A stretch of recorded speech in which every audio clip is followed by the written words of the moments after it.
Hey, welcome to episode 60 of Credit 101. Now, in this episode, we're going to talk about the 5 reasons I think you all should not be thinking about repairing your credit. A lot of people put a lot of effort into repairing their credit, but if you got these things going on, I think that you should just wait. I just don't think it's a big deal for you to think about repairing your credit as much as you should think about getting out these situations. So, if you guys have an eviction pending, I do not think that you guys should be worrying too much about, fixing your credit. Yes, you need to fix your credit, but you need to figure out how to make sure you're going to your next place that you're going into.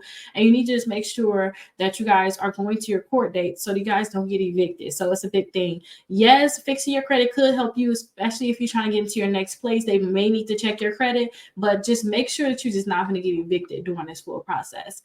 Also, if you guys are facing foreclosure, you guys need to definitely fix your credit. But if you're facing foreclosure, that means that every month they're already reporting you late and your credit score is going down every month. You need to fix your foreclosure and stop those late payments.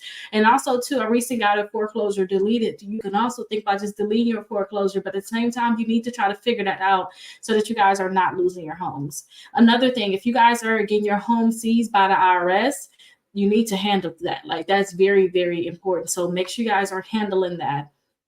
If your utilities are getting cut off, you need to try to figure out what you can do to keep your utilities on, but do not put so much time into, I need to repair my credit when you have a disconnection notice. Because if you guys have a disconnection notice, you need to try to figure it out, try to see if you can get some type of assistance or something to get that paid for.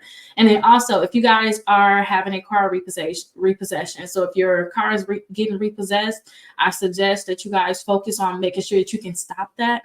Some people are like, well, I'm going to send this out to that. I'm going to give me a secure credit card, this and that. No, you need to figure out your car repossession first before you go into other things, and such as building your credit. Now, in episode 61, we're going to talk about what you should do in these certain situations, like when you get in your home foreclosed on, who you should talk to, because these situations you really need to talk to someone, not just someone trying to help you with fix your credit. You need to talk to an expert that's in a certain area. So we're going to talk about that in episode 61. I'll see you all there.